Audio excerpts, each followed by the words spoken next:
Hi, everybody. Welcome to the new normal. I'm your host, Lisa Davis, aka Litecoin Lisa. Today is a wonderful Wednesday. I've got my buddy Skullcap SaVant ready to break down some VSTEG for you. And man, we're done with that DEI. We're done with dudes in dresses. We're done with all this woke shit. So join us on the other side. We're going to talk about that and upcoming Victory Day for the USA. Right after this, give us a like and share the video. Jump in the live chat with all our friends.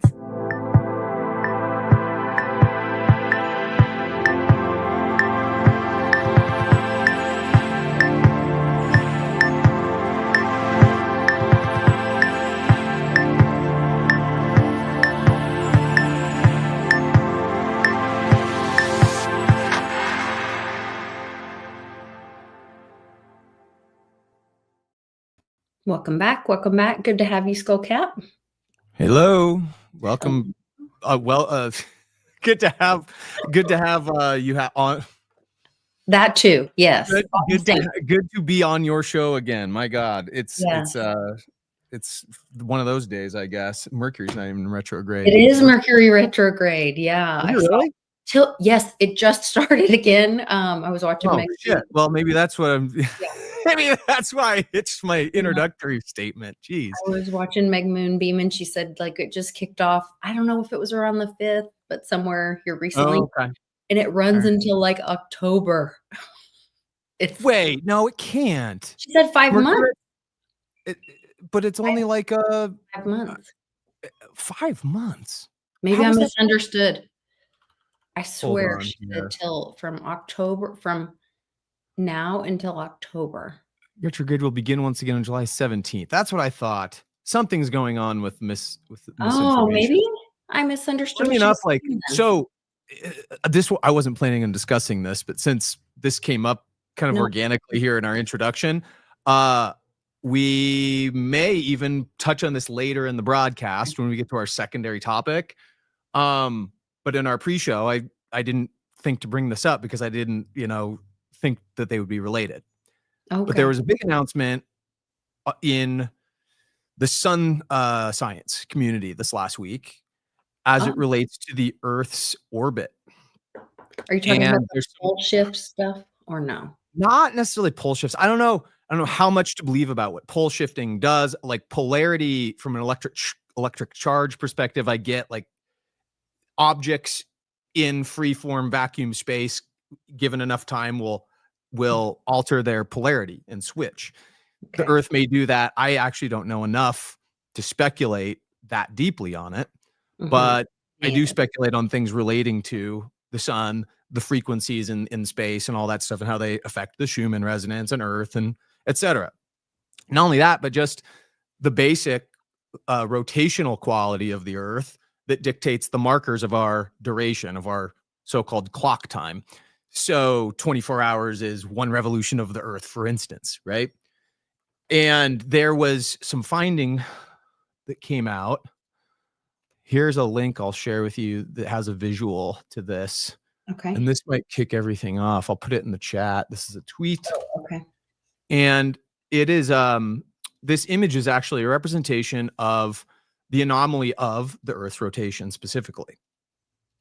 And this has been measured, I guess, over the course of the last 7 to 10 months. And there are, in this graph, you can see from the previous years, over on the right-hand side on the legend, you see the little colored little dots. Yeah. And those correspond to the year that the orbit or the rotation, of the Earth was measured.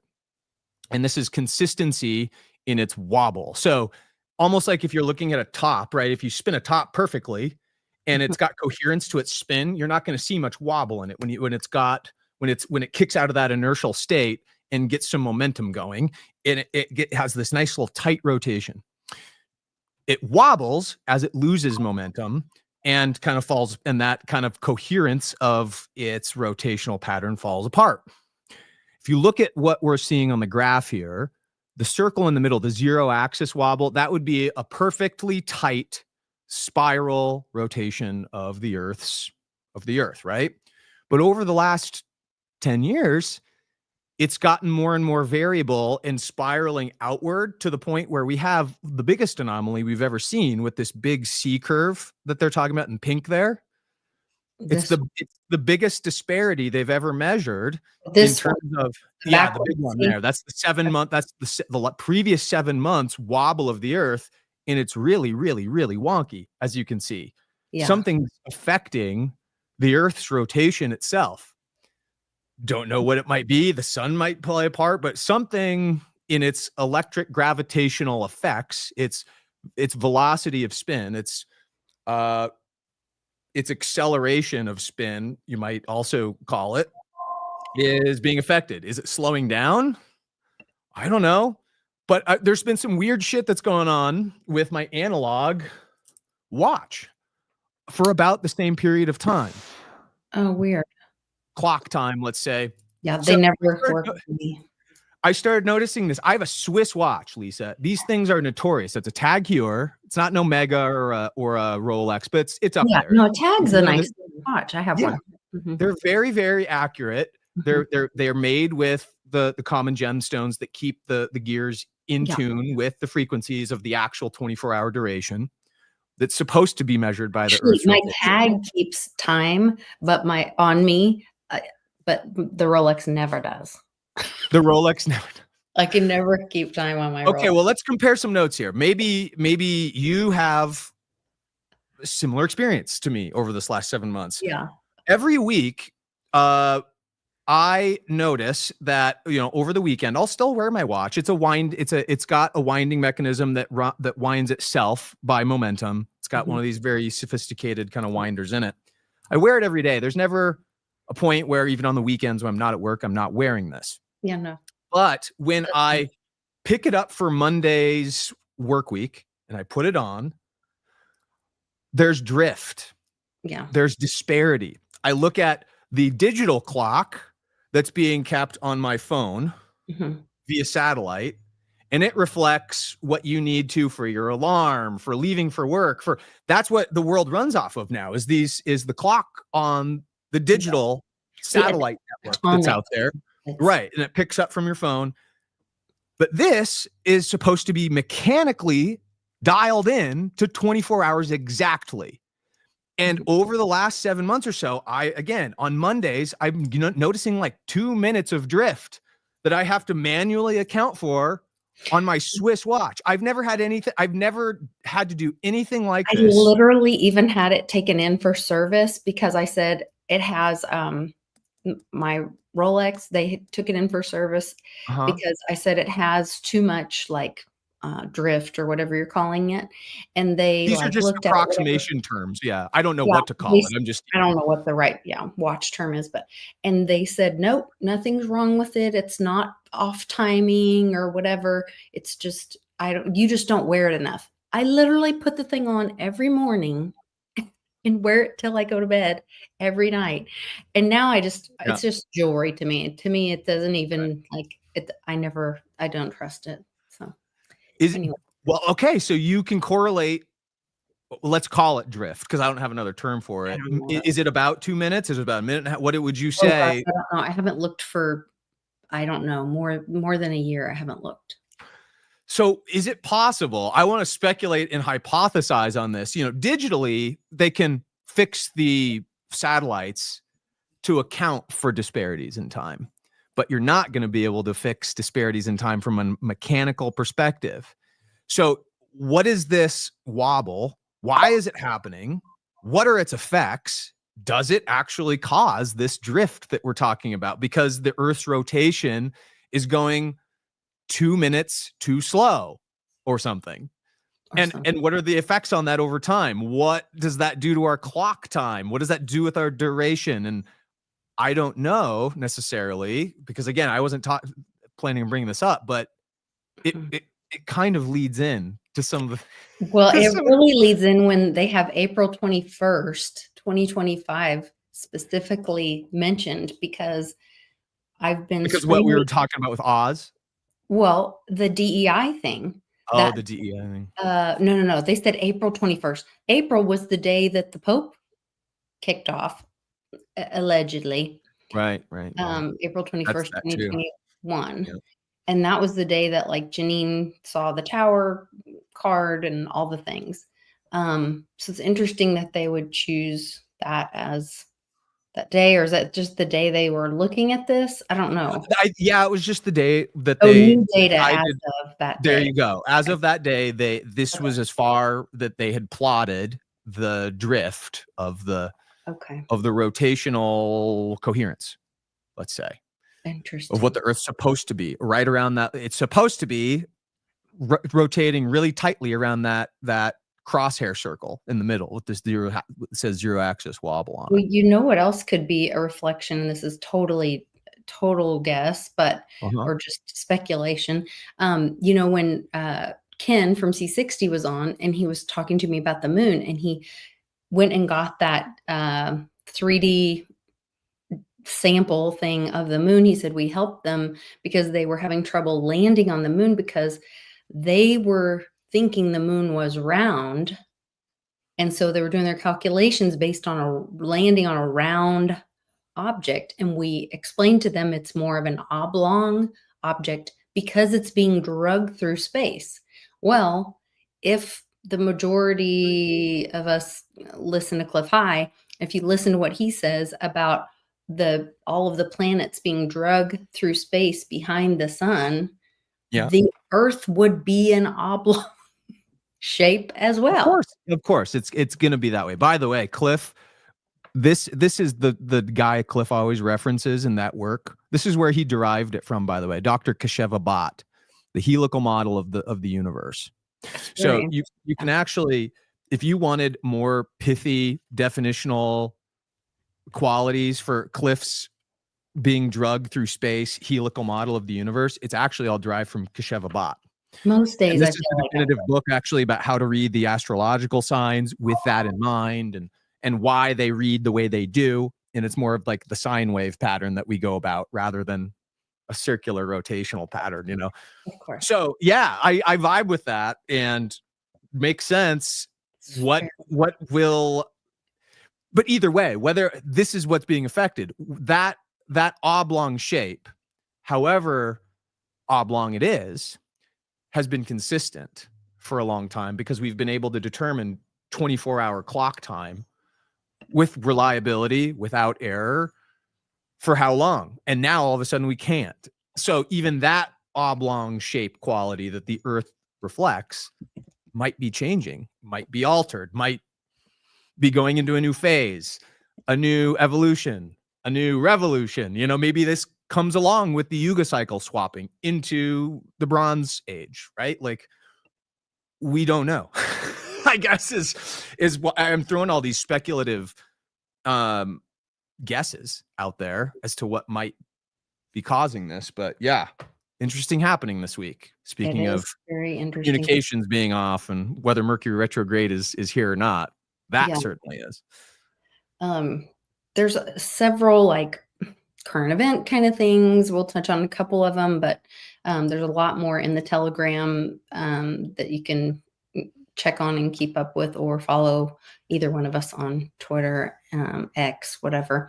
But going back to the ending the radical DEI stuff there, and I'm going to show what I think is the clip on Telegram, but you guys can't see it. But once again, we talked about this when it was announced in January. This is a move to merit. No more reward without effort. We are getting rid of DEI mandates. And we will be moving, and this all has to be done within 120 days from the January 20th. And so all the funding ends, all of this stuff. So there are some big announcements coming out. You're going to see more and more of this where, they're talking about cutting off Harvard's funding because they won't comply with ending the DEI. And so all of this is to be in place by May 21st. So let me share with you, where am I? I'll first show you guys just the little, And that's that is his 120-day mark, right? I think we Yeah. were, Yeah, we said that in a recounted stream a because few weeks ago. originally I thought it was April 21st. I thought it was 90 days. And Yeah. then we were reading it together and I was like, oh my gosh, it said 120 days. And so I corrected that several times. Well, it is significant because it did say in the outlay, in the forecast of when that would occur, it would be 120 days in. And Yeah. so something related to the 21st with alongside that astrologically, yeah, I wonder what the patterns are then. Well, and so this is pretty significant. I don't know if you guys can see this. I'll play the audio so you can hear it, but once I click play, then you can't see it. So it kind of is a double-edged sword kind of thing. But basically, this is Brendan Carr of the FCC saying that they are empowering those actual local television stations to serve the public interest, because what we've seen is they've got national news media, ABC, NBC, CBS, exercising control over local TV shows. And so this lady interviewing him on CNBC says, do you mean you're going to actually pull their licenses? And he says, yes, that's been in the law or the agreement for a long time. So are you threatening to pull their license? Wouldn't that be a pretty drastic step? Well, it's not a threat. That's a penalty that is in the Communications Act. And if you don't. But when was the last time the FCC pulled a broadcast license?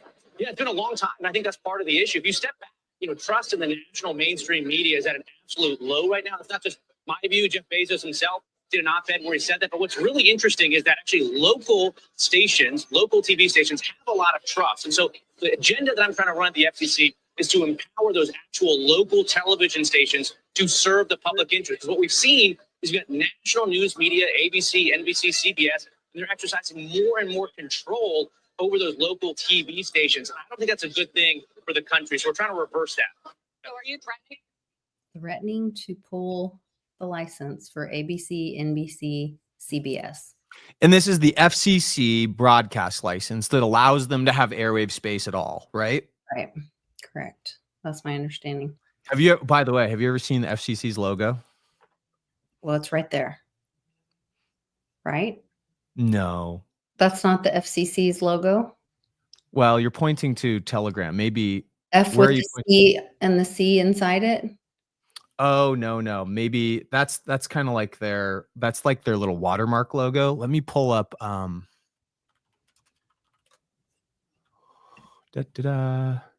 me see here it is.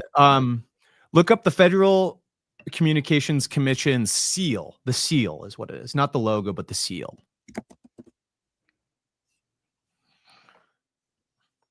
Okay, let me share it. You notice any steganography maybe embedded right on the surface of it? Okay, go to the one right there with the red text. That's the one. This one? Mm-hmm. I don't know if you can see that. Let me see. Just go to images. Just go to the image search. You can pull it up larger if you go to the image tab up top.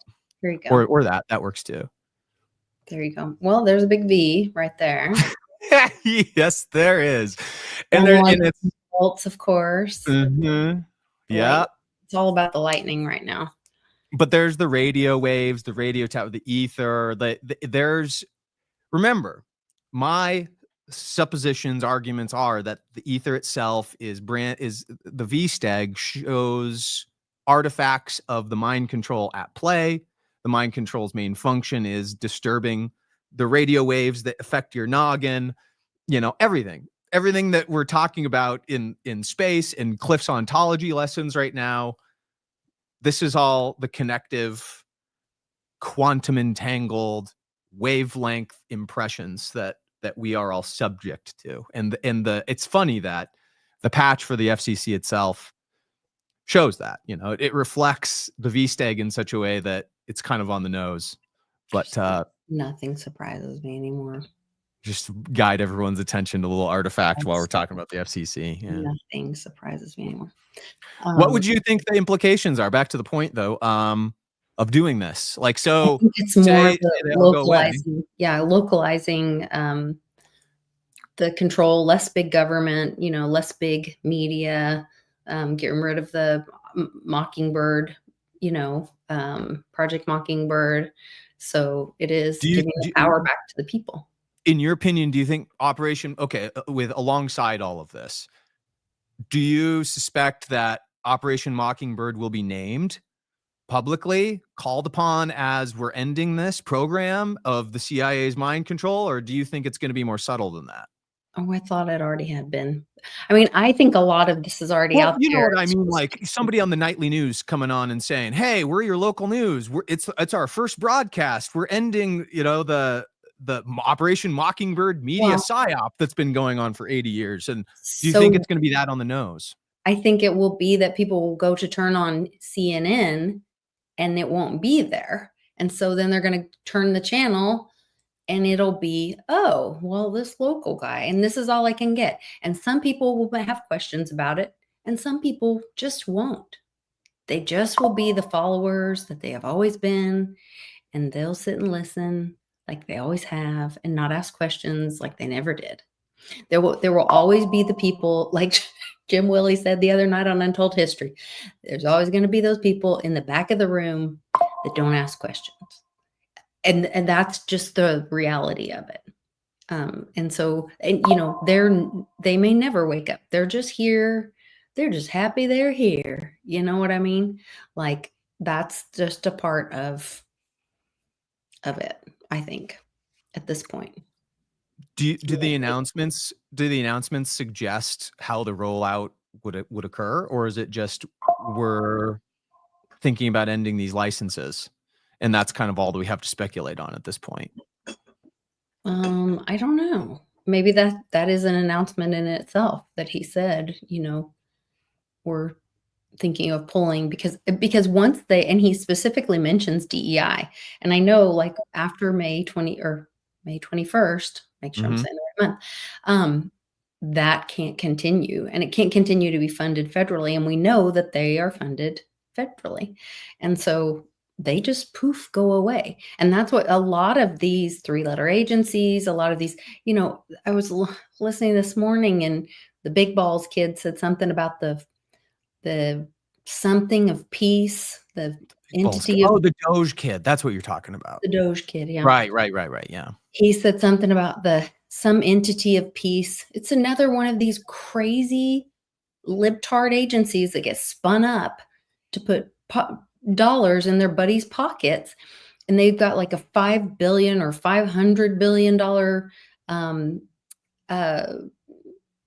budget, and if any funds are not spent, it gets moved to a separate private bank and not accounted for. And they have destroyed over 7 years of accounting, which he's going to refer them to be held accountable for that, because that is a criminal act. Considering 7 years of accounting. So it goes basically just back to the institution of FASB 56 to 2018, right? Is that what we're fucking talking about with all the Doge people? Is they're really just looking at FASB 56? You know what FASB 56 is, right? Okay, so is that the Patriot Act being removed or whatever? Is that part of that? No. This is I just heard somebody talking about this, or it's the banking oversight thing. Yes. You probably most recently heard it in the Tucker podcast with Catherine, because this is Catherine's finding. Catherine used Mark Skidmore's research team at Michigan State University to pull the data, to figure out where the missing money went. Everybody knows the story, but it all culminated in 2018 when they were keyed on at her publication, the Solari report, as this was unfolding. This is when I was the most impressed with the work that they were doing, because it was so prescient. They were coming out with these reports of where the missing money was going and the game that was being played behind the scenes. They could account for it. And then as Brett Kavanaugh got sworn in to the Supreme Court as the new justice, and all that charade that was happening around him, Congress had a few different sessions overnight where nobody was told publicly that these were happening. And we only saw the outcomes of these meetings, where some new, dark legislation, I'll call it, because I don't know what the official term is, but they were following this at the Solari report, and they actually pointed the fact that it was a named initiative that Congress passed illegally, by the way, Congress cannot pass budgetary measures on their own, but they still did this. They passed an accounting exception budgetary measure called FASAB 56, FASAB, financial accounting something exception. I forgot what FASAB stands for, but it essentially gives an accounting exception power to Congress to print money for whatever they want. So this is what happened in year one, by the way. In practice, Catherine at the time gave a specific example. The U.S. Army actually was the first, or one of the first institutions within government to use FASB 56 as a facility to do just this. It looked something like this. I'm paraphrasing what she was talking about back in 2018. Again, 7 years back, guys.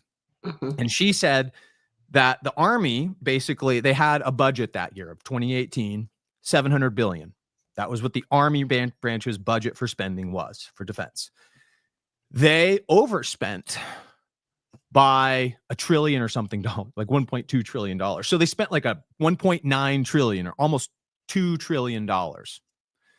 And they went to Congress and they specifically cited that they wanted to use the FASB 56 facility in order to gain the accounting exception for $1.2 trillion. And it's silly, but it's essentially like, oh, I'm sorry, we had a budget of $700 billion, we overspent by $1.2 trillion. Can we get the exception? Congress approves the exception, and they print $1.2 trillion into existence to account for the deficit, and they shove it over to the Army on their books. And it's dark books. There aren't any records of these happening there's no ledger of it happening. There's only public record of the hearing that the Army had within Congress's floor to ask for this. This is all illegal. Congress cannot be an agent for monetary anything without oversight. Right. Yet here they are doing it using FASB 56. So interesting. All I'm saying is it's interesting that the timeline of events that DOJ is finding for the most egregious money printing that's gone on all leads back to the institution in 2018 of the same. Catherine's been saying it for years, right? Pretty spot on. It is very spot on. And that's where we're seeing the undoing of this kind of all happening at once. Here's another piece of it. The OCC clarifies bank authority to engage in crypto asset custody and execution services. They're basically telling the regulators, hands off, let the banks decide all of this kind of stuff. I kind of was reading through Caitlin Long's post. You can read through some of those. God, I love Caitlin Long too. She's another smart lady. I love her so much. She's a great lady. And then today, Anna Paulina Luna, one of Trump's previous attorneys. One of the ladies I don't like so much. You don't like her? Interesting. No. She's a Jew. She has the corruptibility there. Do you remember, for instance, back like when we don't need to get into this. It's going to derail us. I want to get distracted. We'll get into her a different time. Like I just know that I'm not a fan of her necessarily. Okay, that's fine. Lots of good and bad actors out there right now. But today, anyway, it's all a show. So very much. They introduced the American Privacy Restoration Act to fully repeal the Patriot Act and stripped rogue intelligence officers of their extraordinary mass surveillance powers. This is coming on the heels of another announcement that that the IRS was given thousands of people's information from Coinbase without any warrant. And it's my understanding from reading some stuff that if that happens, then it can't be used against you. That information can't be used because it was received under without a warrant. So it was taken, violated your rights. So that was interesting. That announcement came out as well. More ending DEI and more celebrating VSTEG Day. I do want to talk about the Janine and Mark thing, but maybe that comes in on our when we come around. But Yeah. this was, they are not, the Trump administration will not be recognizing Pride Month or approving the previously used $200 million on festivals and parades for what amounts to less than 7% of the population. They would much rather put that money towards solving homeless veteran issue. And once again, we're coming up on May 21st. DEI is dead on arrival come May 21st. And it would represent 2% of the population, as the norm has always been, without it being an initiative to cause the minds to be sick with this stuff. You know, it would just, it's throughout time. It's always 3% is the highest, like gay or transgender or transsexual, as they used to call it in the 80s and 90s, you know? So when you look at the old expression of gays and transsexual graphs, and they also, by the way, in these old studies, they account for statistical closeted people that don't actually admit this. They actually adjust the numbers to account for the fact that there are likely X amount of closeted non-reporting, that don't admit it in a poll, right? Sure. And even that number never reached above 3%. So you can always account for about that amount, but that tells you it's up to 7%. And it's funny to me that they probably thought that they could get it up higher, but with all that money and all of the marketing for 12 freaking years pounding us with this shit, they could only double their percentage point up to, 7%. It's hilarious. It's quite amusing. It's probably dropping as we speak because the sick-minded are, coming out of the malaise a little bit, and we're seeing sanity return to some of them. So I hope everyone gets well. That's what I hope. You know what's funny? I will say this one thing that I have learned along the way too. There's a genetic mutation that you can see, and I forgot what it is. It's something in the brain rather. That is a genetic mutation in gay men specifically, where there actually probably is, all likelihood, there's this predisposition for being born that way. But that doesn't seem to be the case with women.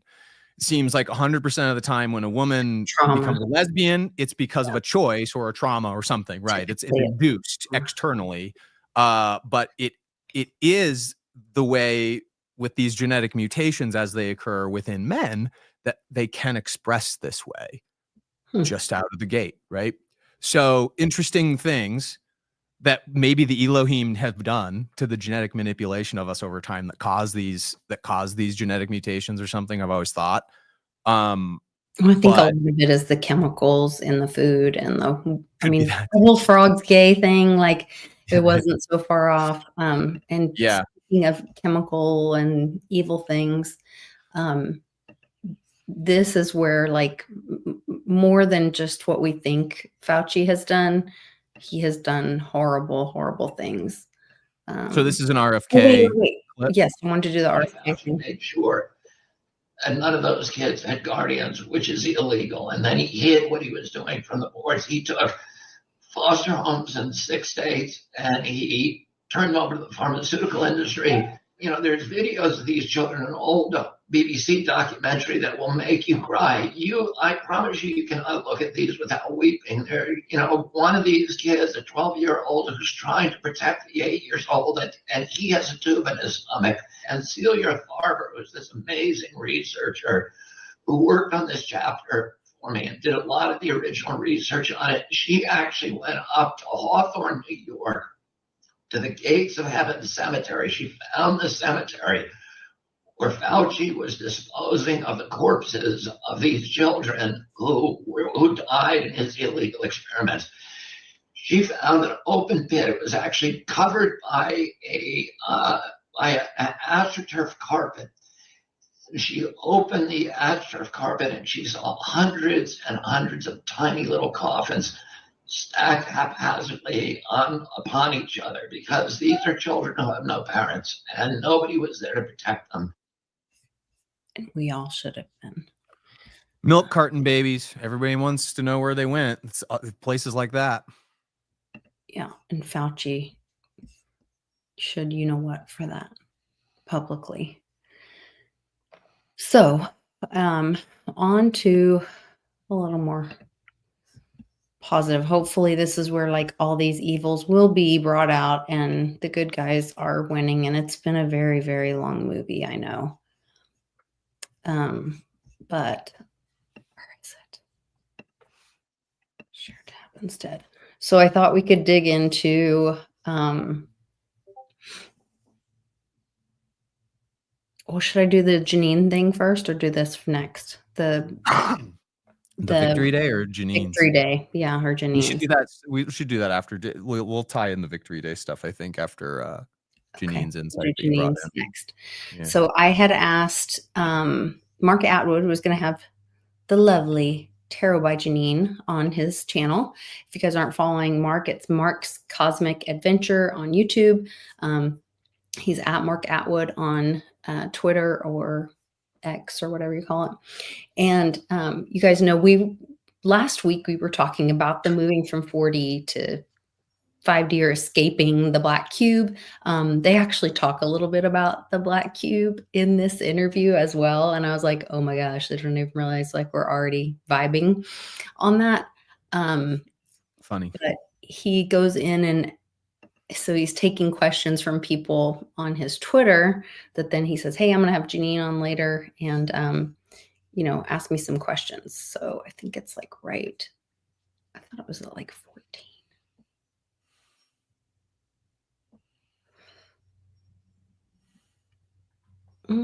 Let me see if it's right here. I think this is correct. Are you guys seeing that? Yes, you're seeing that. Of Pentacles in the background. So he might have had it for a short time, some kind of standing, but I feel like maybe he didn't do the desired thing or the things. I feel like who took it away from him is the White Hat Alliance. And maybe because his intentions were more self-serving. And if you listen to the guy, I felt like he's really self-serving, in my opinion. Well, yeah. There's been a lot of that, hasn't there? There's been a lot of that. Going back to the UK briefly, this has just popped into my head. Okay, wait a minute. I'm sorry. So you said they're talking about Mark Carney in that one? Was in talking about Mark Carney. Sorry about that. I thought it was like around 14. So maybe I didn't. Because you're trying to find when you asked a question, right? And then they yeah, here's my question. To your question. I found it at 13:21. He says, I have a question for you. Sorry, I had the wrong timestamp on there. You're for me. This is from Litecoin Lisa. She says, well, Trump Incorporated just purchased the Waldorf Astoria, which was a post office. It says, will Trump use the Waldorf Astoria as part of the new banking postal system? I quite like that because it's a bit of a side swerve. I met Litecoin Lisa at the conference. Yeah, a great gal. And I sat right next to her a couple of times and had some great conversations. So hello to Litecoin Lisa. Okay, so we've got 6 and that's a yes. Yeah, I think that, it's kind of obvious. It's in cahoots with something. So this card's like where they're working together. So some energies in the background are working together to make that a yes. Do you remember that time in Anaheim when that guy got on stage who calls and says he's the Postmaster General? Yep. US, Russell. And there was a big fight. And then she pulls. Is he the Postmaster General? Oh, that's who he's talking about. I understood that fight. I'm sorry. Yeah, it wasn't the Carney. It's this Postmaster General. Came in like a rock star. Where he kind of like, then she pulls the cards and she says, he had a position, then he's moved out of the way. He might have done something, but I feel like it wasn't enough. And he was like, this feels like he's lost his standing there. And then this 4 of Pentacles in the background. So he might have had it for a short time, some kind of standing, but I feel like maybe he didn't do the desired thing or the things. I feel like who who took it away from him is the White Hat Alliance. Mm.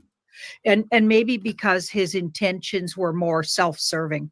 And if you listen to the guy, I felt like he's really self-serving, in my opinion.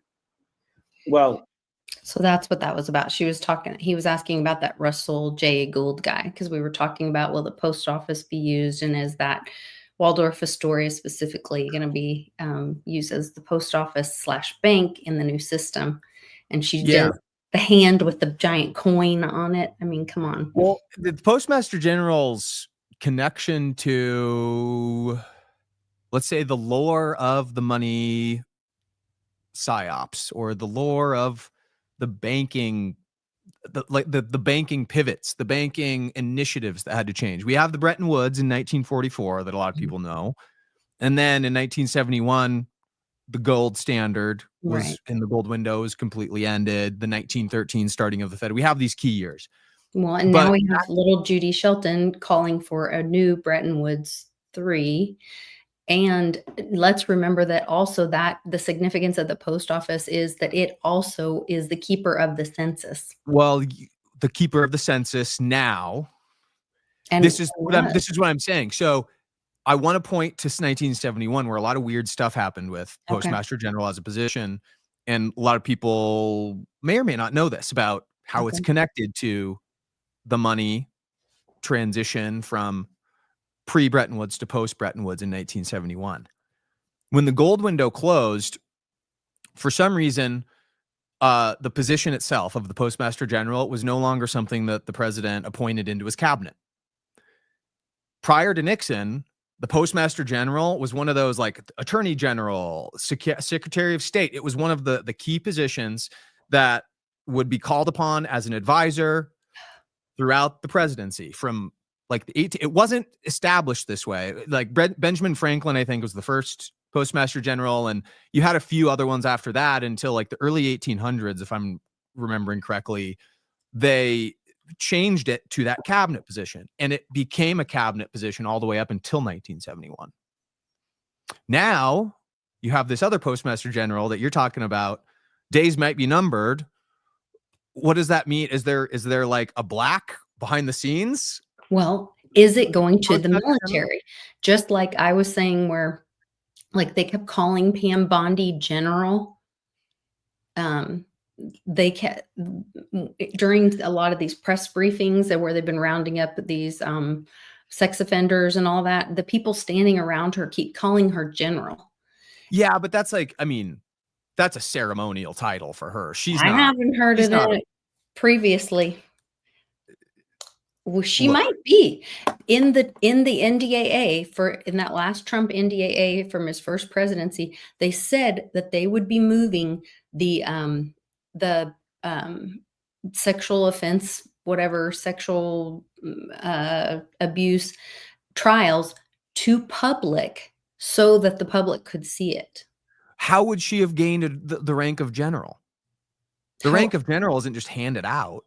If you're in a military structure, where she may have. She's not a military person. Has she ever even practiced in JAG or anything? I mean, I don't know. We'd have to look into that. I don't trust Pam Bondi for the fucking life of me. I do have a little something off there. I will tell you, like, I have a little, especially when I saw that she previously defended Pfizer. And I think there's going to be some conflict for her coming up at holding Pfizer accountable because of that. Or is that how you let them off? Is that why she's in that position? Is that then, there's a conflict there. I don't know. So that's a concern to me. But there are these nods of the military taking over certain things.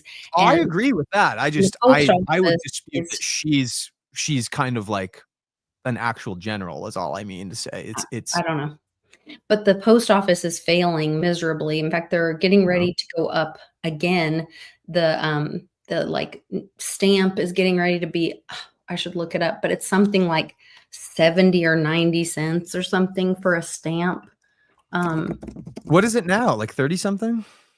I don't know. I just know we do a lot of shipping with them, and gonna be like crazy.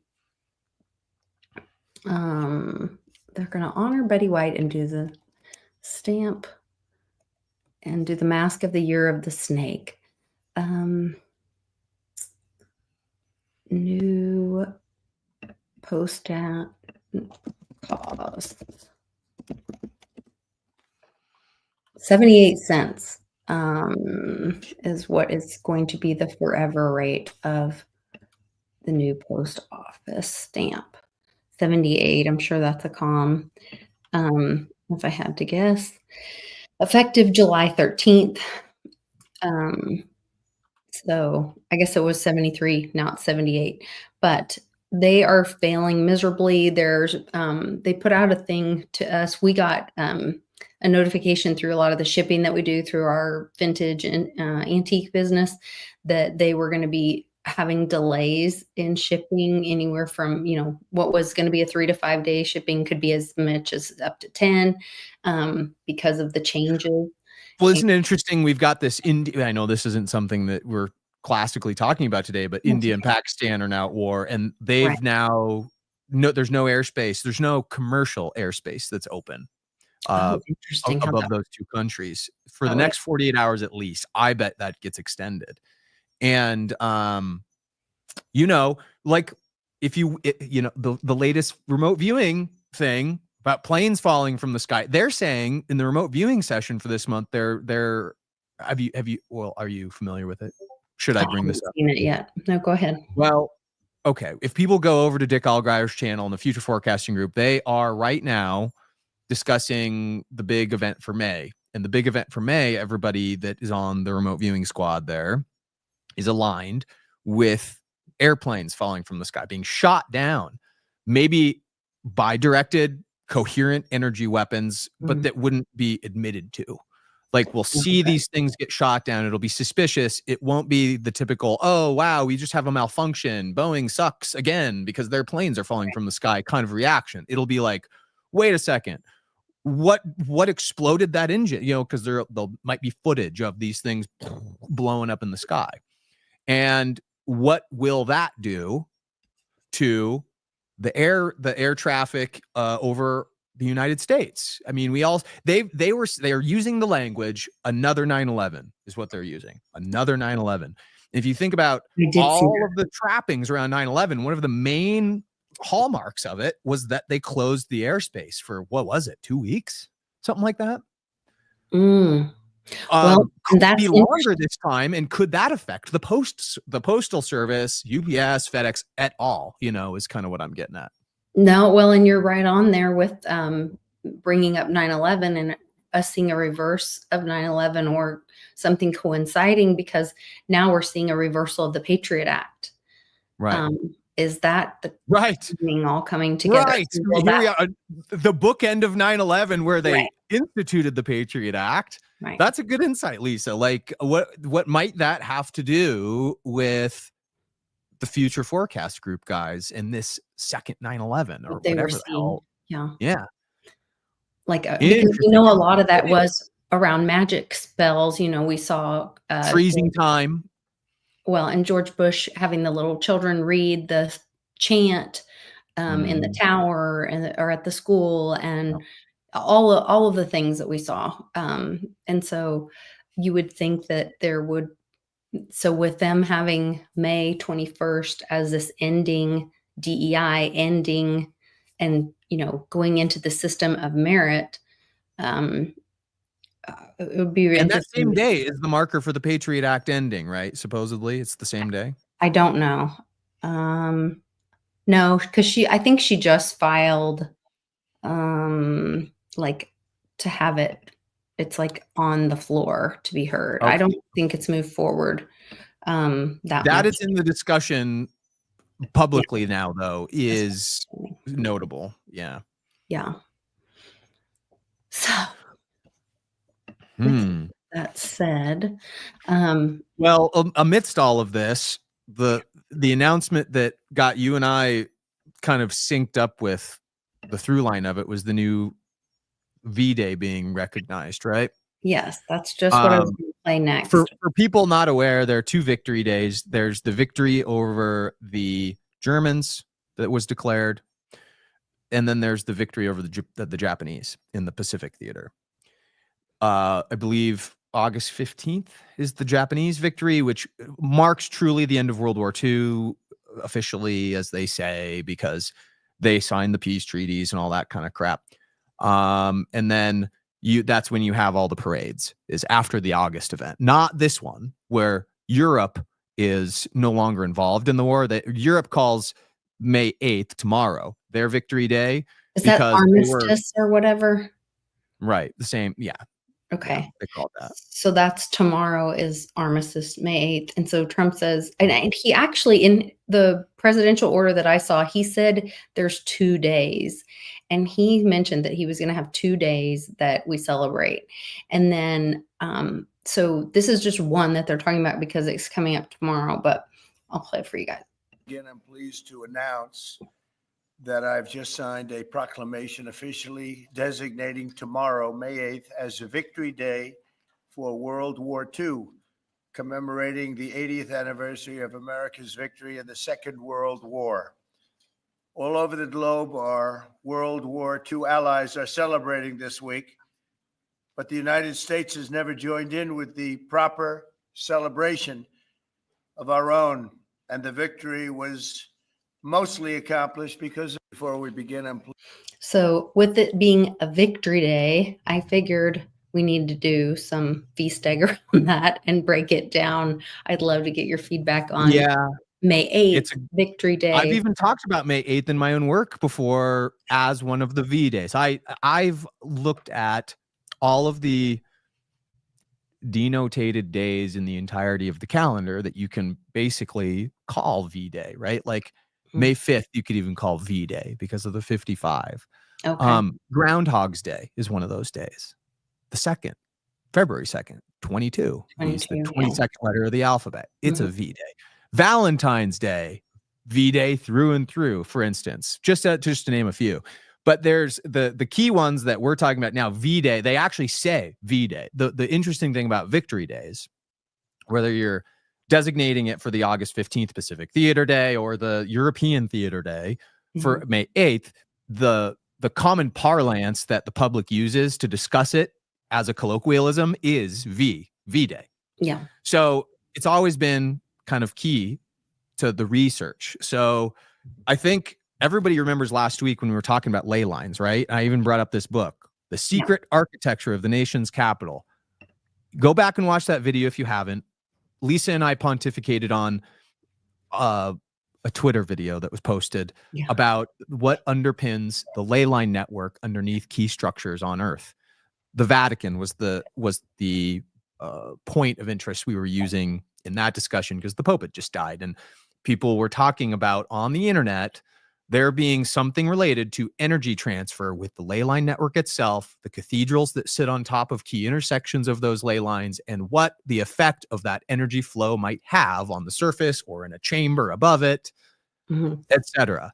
This has been an ongoing investigation and speculative research category of the V-Cipher community for some time, and we actually have kind of baked into our theoretical understanding or theoretical suppositional framework that this is true. This is something that is spell casting at the highest order, frequency manipulation at the highest order, therefore mind control potentially at the highest order, using the Earth itself as a transducer and the things on its surface relative to the nodes or the ley line points and what effect those might have. And so it's an interesting book to reflect on. We showed the examples in the graphics in last week's video of Buckminster Fuller's work, how the Earth is just a buckyball that expands, and it has these points by which the energy flow happens upon this expansion and other effects. So back to the cathedrals, let's talk about Washington, D.C. and all of the weird structures that are there, and your recent fascination too, just with New York buildings. And guys, I think Lisa and I kind of geek out on this topic. We're probably going to explore this probably a lot deeper than just like touching on it in episodic weekly content. Like I had asked about the Waldorf Astoria because I do have this gut thing about the post office being used and all those connections with the banking and all that. Well, then I started following the Empire State Building on Twitter because I got a gut thing about it. Well, then in my research with You had Waldorf qualia Astoria, about it. That's what it was. You had a qualia. and a qualia of it. Yes. I qualiaed and then I started researching, and the Empire State Building is actually built on the original grounds of the original Waldorf Astoria. And so I'm like, oh, it's the location that's magical. It's or has power or whatever. And then it makes me, of course, think of like, they have these self-driving Teslas that they're rolling out and they're telling people, oh, and you can rent them out, lease them out as a taxi cab. Otherwise, they're saying that there's charging stations all over. There's no charging stations all over unless Teslas are able to pull charge out of the ether, which those cars, we've seen them, used to exist back Tartaria time, whatever, when we all forgot. Well, they at least had scooters and stuff. I've seen even primitive videos. They're like little wagon. Yeah. What I saw was like these little wagons, or you would like take a battery and put it in, and then it makes sense. Right now you're like, sorry. No, I was just saying like your alternator, that's how your alternator gets charged, is that the car is running. So it charges itself. And then it funnels it back to the battery. And right. This is actually the lead acid battery makeup that you find in your traditional car, internal combustion engine car, is the same structure of the world's first electric vehicle. I went to Pebble Beach several years in a row. It's a big car show, and I did media for a gentleman I was working alongside for a long time. And so I got exposed to a lot of these older cars, and you wouldn't believe they had an exhibit at Pebble Beach one year about the old electric cars from the 20s. And they were built on lead acid batteries. They went like 300 miles to 600 miles in range on a lead acid battery. And it didn't take any time at all to recharge. And it would perpetually recharge if you got it going fast enough. They had this technology back in the 20s. And here we are just, rediscovering how to charge a battery using perpetual motion, and think about what buildings Tesla stayed in, what he died in. How they look with their little towers on them, that they in themselves could be Tesla towers, some of these buildings. So anyway. Well, and remember, so in addition to the structures in the buildings, we have other key things that are on ley lines like monoliths. Monoliths are they're structures too, but I don't know if I'd call them traditionally built buildings, but they have much more function, let's say, a lot of the time than the regular buildings. And what's interesting about the video we watched last week about the Vatican is at St. Peter's Basilica, the woman that was in the video we were watching mentioned the dome being the receiving, the woman, and the obelisk in the middle of St. Peter's Basilica that they took, the Needle of Osiris or whatever that one's called, out of Egypt. It's the real obelisk that they transplanted from Egypt to St. Peter's Basilica. And that's the male energy. It's a channel, right? It's a channel of energy up through through the ground current. Now, we have one of those in Washington, D.C. We call it the Washington Monument. And this is where it gets weird back to V-Days. I identified something, and you can go to this was one of my first big forecast insights. I wasn't really doing forecasting of anything using the VSTEG up until I happened upon this pattern in 2020. And in 2020, the community and I, collectively, the vCipher community, happened upon this pattern that was going on in the astrological calendar, the 7 years between eclipses. Remember the 2017 and 2024 Great American Eclipses. And we were looking at some key alignments that were transpiring on a key day in time that was signifying what looked like a reset. This was when Cliff High was talking about his year zero. Remember that? Okay, yeah. 2020 being year zero. Yeah. I actually think, looking back on those times, we probably, you know how we reset the calendar to like, oh, it's BC or AD, and even that shit, that's trash, like in terms of the alternate chronology and what they've done with ancient Tartarian history to change dates and key measures and blah, blah, blah.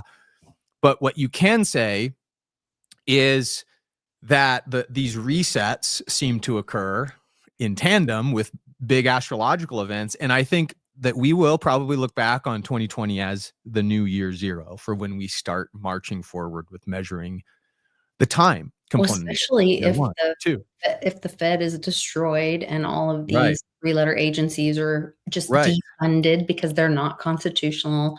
They're not part of our structure. They were just spun up. Yeah.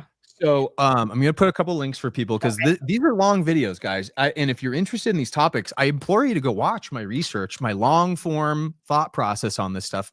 I listed them both there, Lisa, 1 and 2, and pull them up if you could, just so people can see where they can go to my Rumble page to get, you know, into the weeds with this, I guess. Yeah. A little bit further.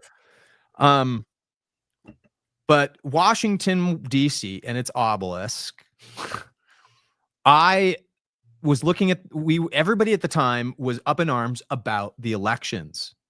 Oh my God, the elections were stolen. And we in the woo community at the time, we were like, well, looks like a planned stealing.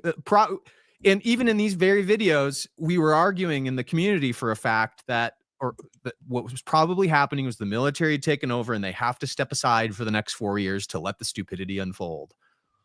How fucking correct were we, right? Like you go back to these videos sometimes, it's like, oh, this is what we were seeing. But within the network itself, so year zero was a theme. Cliff High was also talking about his SOC, his self-organizing collective. You probably remember this. Yeah. The guys behind the scenes that were guiding probably a lot of this forward. I went so far as to name them as the Templars, which are just the Cathars. The Cathars and the Templars are the same. So Cliff's Cathari and my Templars and his self-organizing collective, I think of them as the same entity. Or Bix's good guys. You know, Bix even says the good guys have control, right? And when he always says that in my template, in my understanding, I always just put that placeholder for these guys. So what I'm saying here is that we identified using the V-steganography, using the ley line network, using the patterns of both to kind of piece together and get a supposition or a guess framework of what's happening here, is that the reset itself was being ritualized. You know, if our minds remember the supposition of the framework is we are being fucked with, we are under mind control. We even mentioned it earlier in the broadcast about the media playing a part with Operation Mockingbird. It all matters to the memes that were fed. And the established reality that we all share, our common shared reality, as Cliff says. Well, back then, we keyed on to a ritual. Again, watch the videos if you want to, but I have to only, you know, kind of talk about the VSTEG part of the V days as it relates. We were looking at the ley line network, a book that I was reading. It's called America, the Nation of the Goddess, the Venus Families, and the Founding of the United States.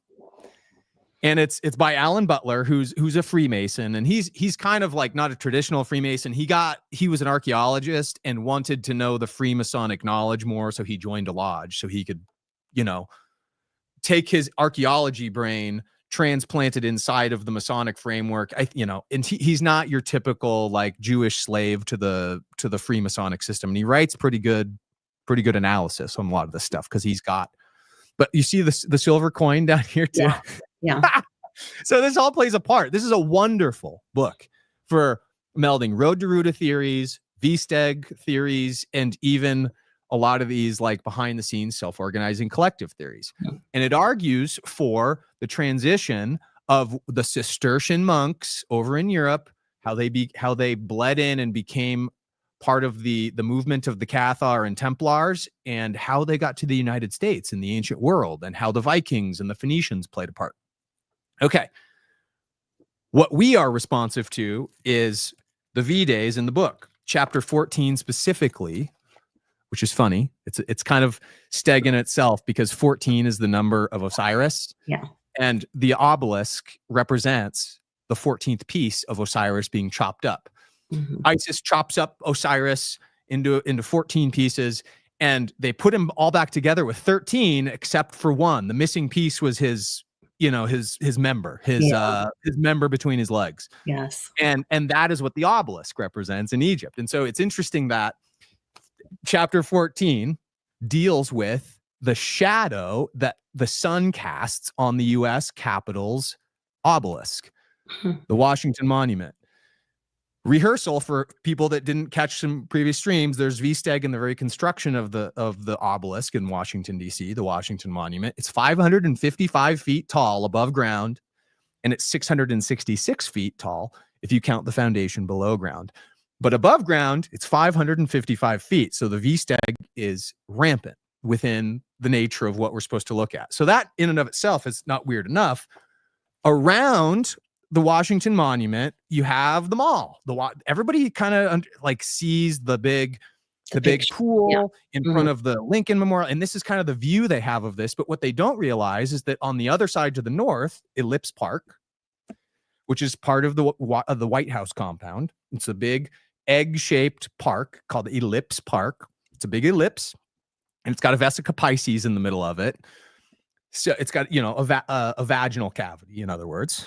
You've got the phallus and the vaginal cavity in the Ellipse Park that the pathways make up. So the paths themselves make up a vesica Pisces. And then on both sides, on the east and the west, you have monuments dedicated to both victory days. So you have the August 15th Victory Day, and you have the May 8th Victory Day, both represented in the cardinal directions on the east and the west side of the Washington Monument. Okay. So Washington Monument in the middle, Lincoln Memorial to the south, White House and Ellipse Park to the north. And then you have two monuments on either side that represent both victory days. Okay. So here is a picture. Oops, sorry. Are you trying to pull up the Ellipse? Yeah, I was showing some pictures, but go ahead. So let me make this hold on. Is a picture. Okay, sure. Okay, so here's a picture right here. As you can see in the little description, this is the National World War II Memorial on the, I guess this would be the west side of the mall. You see this little fountain? Yeah. And there are a bunch of little monuments in the background. Okay. Here's what it looks like from the diagram above. What I'm going to show you is a bird's eye view now of the Washington Monument in the middle and its shadow that it casts toward the World War II Memorial. And as it says in the oh my goodness. So on August 15th, exactly, this is the Japanese World War II Victory Day. The point of the shadow to the Washington Monument contacts the western side of the National World War II Memorial. Okay. Now, when you go to this, everything's a sword fight. Right here's what it looks like for May 7th. So this is what it looks like today. As of today, at 7:25 a.m. exactly on May 7th, the point of the shadow of the Washington Monument, again, bird's eye view, touches the Washington Monument's the stairs or the door of the actual, just the tip, right? Just the tip. It's always just the tip. It's always just the tip, Lisa. In fact, what we really keyed into, I'll show you this, and why we were looking at these dates in the first place. I have something pretty cool that just kind of naturally came out of the astrology of this, and this was part of the qualia of the investigation, even then, of ontology, speaking to us. I need to find this image. It's an image that depicts Saturn and Jupiter conjuncting on the other significant day that happened here. I'll show you. Where if you look at this, okay, this is the shadow to the north where it touches Ellipse Park, and it's again just the tip, as if a sperm is going to inseminate an egg, where it just barely comes in, right? Mm-hmm. And that happens exactly on the winter solstice every year, December 21st, every year. My birthday. And what's interesting is the shadow is exactly 1,250 feet long when it does that, which is when you factorialize that, Mhm. 5 times 5 times 5 equals 125. The Wow. numerology for 1,250, right? Yeah. So you have all of this very, very carefully designed VSTEG. And then I found the image. I'm going to put it into the Okay. it's the V alignment. Okay, I put that into the share Okay. folder. Oh, Now wow. this is a date tracker that tracks back in 2020 Saturn and Jupiter slowly conjuncting in the weeks preceding that key day, the 21st of December 2020. My argument for the day that the reset really begins, right? Mhm. And look what it does. It creates a V. The pattern that the two planets conjunct about is the shape of a V. Okay. So there is much more to this ritual that I'm not, again, I posted the videos and we'll put them maybe in the description so people can watch them and get the full context. But there's a ritual here at play that I've been arguing has been going on for about 5 years since then. And then the design of that ritual to get us all eased into this, maybe even before then.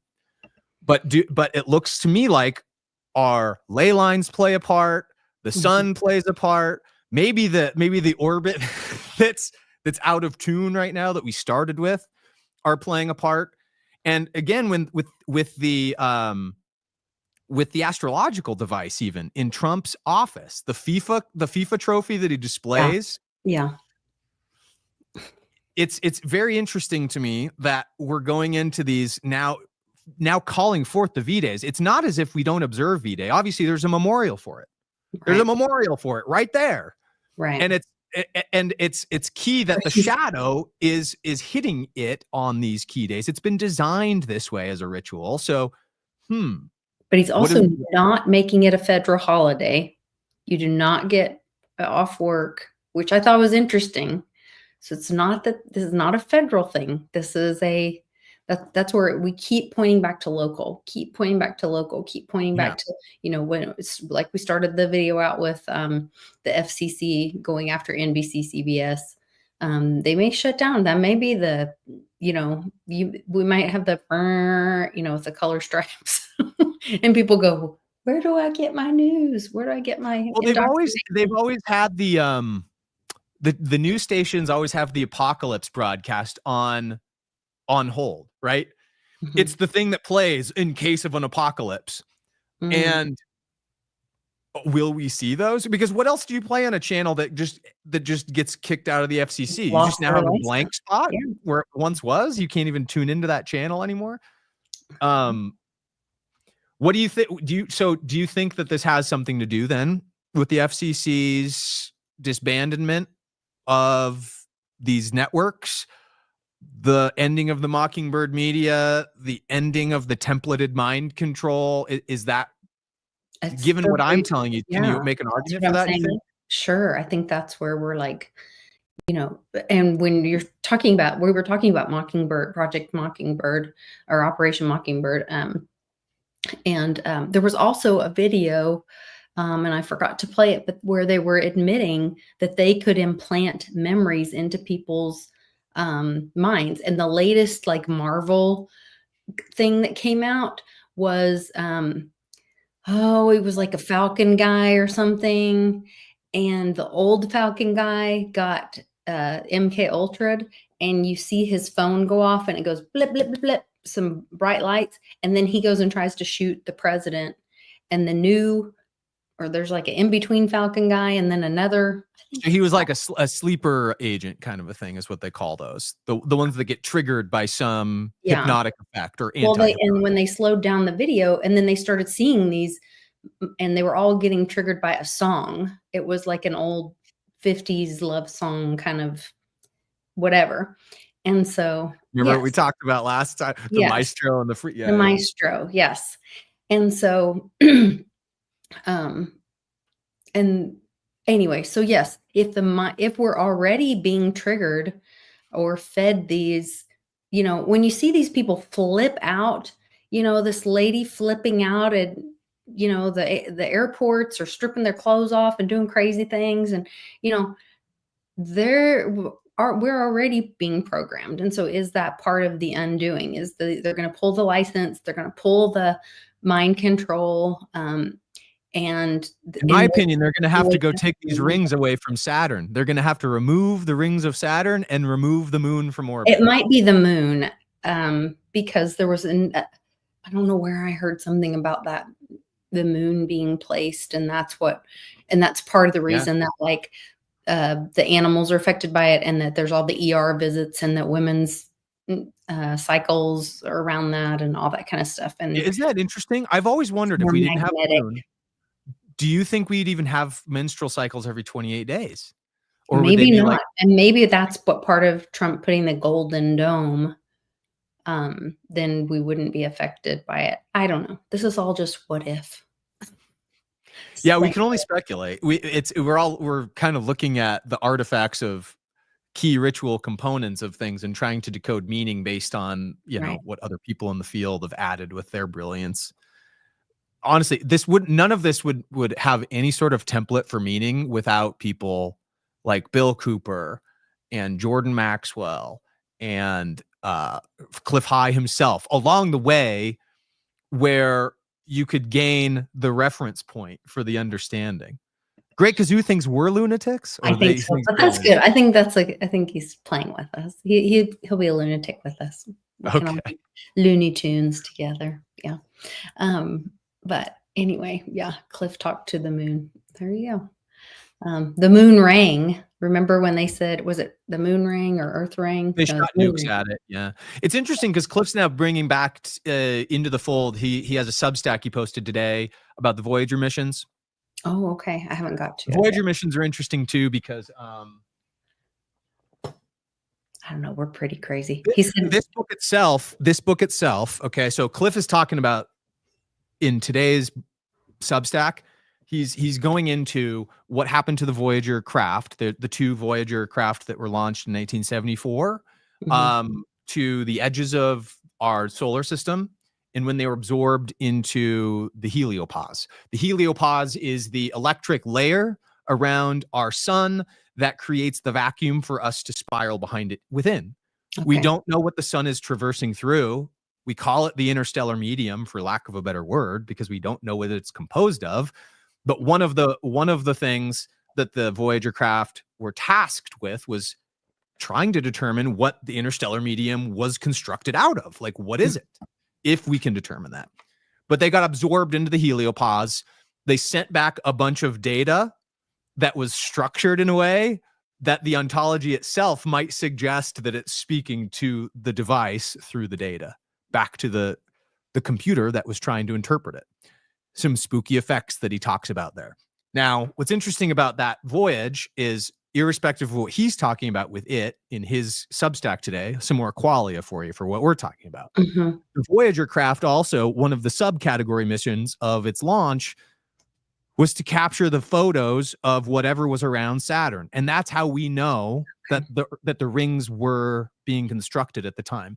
Because in the 70s, when the Voyager craft caught the photos of Saturn, they had these little photos that these are, primitive photos, but NASA scientists analyzed them, and they identified big, long, tubular vehicles, craft that are larger than you can imagine, bigger than the diameter of the moon, that are around creating these exhaust trails, plasma trails. Oh, you mean like a chemtrail? Right. But that's what the rings are made out of. Yeah. They're floating chemtrails in space. They're perfectly suspended, floating plasmic chemtrail kind of a things. Exactly. And these craft are also spitting out the moons themselves. The sedimentary process to collect around the moons, like they were, it's creepy, but the vehicles that they're identifying, they had like mandibles and stuff. So I'm trying to find, they almost look like back at the same time when Cliff was talking about like his mantis creatures they use encountering in psychedelic space. So this is a drawing of the front edge of one of these creatures or craft. They look organic. They almost look like big floating bacterium kind of a thing. And these are the craft with its little spigot nozzle here that they made. Even Norman Berggren, the scientist that analyzed all this stuff, made a model of what that little spigot looks like from the side when it constructs a moon. When it constructs a moon. They even have a picture of the dark side of the moon with the pucker mark on it. And that's why we don't see the dark side of the moon. There's the pucker mark for its creation from the craft around Saturn. Voyager found all of these. Voyager took these photographs. So anyway, the reason of the puckering, as an antique and a thrift person, I collect a lot of glass, not in this room because this is workroom, but when you make glass, there's what's called a pontil, where the glass or the thing is connecting to the source of, where you blow the glass, whatever. Yes, and when you spin it off or remove it, it creates what's called a pontil, and it looks like a little pucker sucker That's mark. exactly it. That's exactly it. This one's been polished, so you can't really see it as well on this one. I don't really have anything else in here that's blown glass, but in the rest of my house, I have blown glass. I'll try to show you guys another time. But that's crazy because that resonates truth with me with the way that looks, because I know about how blown glass is created and what pontils look like on blown glass. Well, think about the implications of this. We have, here's, by the way, the literal photograph they caught of the terminating edge of the rings. They hadn't been created yet. They were almost done. But as of 1974, the very outer edges were not created. This is what the outer rings of Saturn looked like at the time. They weren't quite done. Here's the leading edge of the exhaust trail. Here's the craft itself as it's going around to create that final ring. Here's a diagram of what they looked at the vehicles like. They if I can find the diagram here. Yeah, here it is. Well, either way, I don't need to find the diagram, I guess. No, it's fine. I'm not meant to. But what I want people to consider is that the Voyager craft had some pretty interesting missions, including finding out what the fuck was going on around Saturn. And it did, and we still don't have answers as to what the implications of that are. So it's only been up to me to pontificate with VSTEG and other tools like that, and other, very, very smart individuals that are more scientifically minded out there, to figure out like what really is the mind control mechanism here. I don't know what to do about that. I have no idea how to go attack or destroy those craft around Saturn, or if they're supposed to, or if they're even they're malicious. removing the geoengineering in Florida. That's a start. They're removing the fluoride in the water. That's a start. So all those things. And as one state gets a win, then the next state can start duplicating that. So I think that's where we go with it. But we shall. Well, that's all we can do. All we can do is pay attention to our ever-present now event stream as it unfolds, make decisions. Right. What does Cliff say that it's so resonant? It's my task is but to do and not ask why, or something like that, as the doer in the body, from Harold Percival's Thinking in Destiny, right? I always think of the universe provides and guides. And the universe provides and guides for those decisions to be made. But you still have to make the decision, and you have to stand by it, and you have to not ask why. These are my tasks as the doer in the body, and this is my role. No attachments, right? So that's a tough one some days. Yeah. No attachments one's tough. Even just like this body's life, everyone's attached to their personal experience. And Oh, yes. Anyway, topics for other days. Topics the- for other days. Yeah, great show though. Good stuff. Good information for everybody. I hope everybody keep tuned to that James O'Keefe. We don't have to get it. We don't have time to get into all that. Right. But before we got started, we were like, very interesting that an hour before James O'Keefe was let's just say allegedly, Alex Jones comes out and says 1 hour from now, James O'Keefe is coming out with, damning information against Pam Bondi. And he's given me the kill switch or whatever he calls it. Well, why would you bust an hour before and give the information that you were given if you were trusted with the kill switch? Sorry. That makes you look shady or calls out that you can't be trusted, or I don't know. There's a lot of exposing right now. There is going on. Yeah. Well, hopefully we can.